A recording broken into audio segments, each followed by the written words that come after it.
माधुरी भाभी से पता नहीं राज को क्या लगाव था। हर समय वेकेशन में उन्हें मिलने पहुंच आता। रिलेशन में तो माधुरी भाभी बहुत दूर की भाभी लगती थी, पर प्यार और लगाव कोई दूर और नजदीक का रिश्ता नहीं देखना। राज एक कॉलेज स्टूडेंट था, बड़ौदा में अपने माता पिता भाई बहन के साथ रहता था। माधुरी भाभी आनंद में रहती थी और राज के एक दूर के भाई की पत्नी थी। वेकेशन में राज भाई और भाभी को मिलने आनंद चला जाता।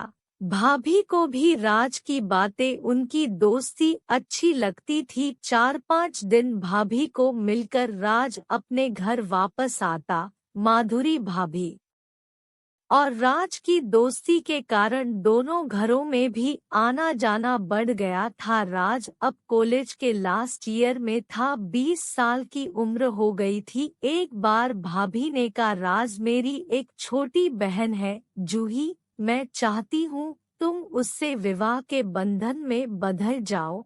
भाभी जी की बात सुनकर सीधा साधा राज थोड़ा शर्मा गया। बाद में बोला, मैं आपके बहन को जानता भी नहीं, एक बार देखना चाहता हूँ। भाभी ने कहा, उसमें क्या है, मुझे ही देख लो, मेरी ही सेम टू सेम छोटी बहन।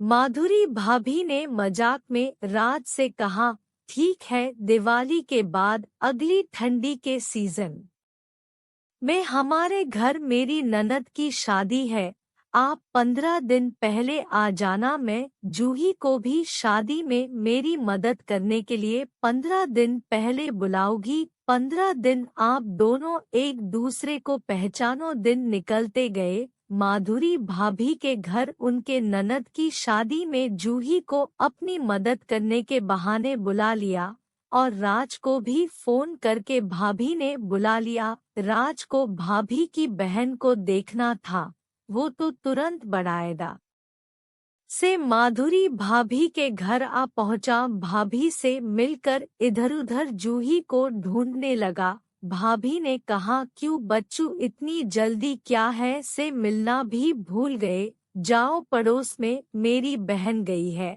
पर्पल ड्रेस पहना है, आप ढूंढ लो। राज पड़ोस के घर में पहुंचता है। एक खूबसूरत लड़की पड़ोस के लड़के से बातें कर रही थी। देते ही राज पहचान गया, बिल्कुल माधुरी भाभी जैसा ही चेहरा। तुरंत राज भाभी के पास गया। भाभी जी अब मजाक के मूड में थी। देवर का गुलाबी चेहरा देखकर सब समझ गई। क्या बच्चे, कैसी लगी मेरी बहन? राज कुछ बोल नहीं पाया, लेकिन माधुरी भाभी को धीरे से थैंक यू कहा। माधुरी भाभी बोली, क्यों थैंक यू, किस लिए? अभी तो आपको जूही पसंद आई है। जूही का आपके बारे में क्या राय है? उसकी राय होगी तब जाकर आपका काम बन सकता है। हो सकता है जूही आपको ना भी बोल दे। वैसे शक्ल सूरत में मेरा देवर भूत ठीक ठाक है, पर आजकल के लड़की का क्या पता, ना भी बोल सकती है। राज पूरी रात सो नहीं पाया। माधुरी भाभी यह देखकर राज के मम्मी पापा से बात करके दोनों की सगाई करवा दी। देवर भाभी के रिश्ते को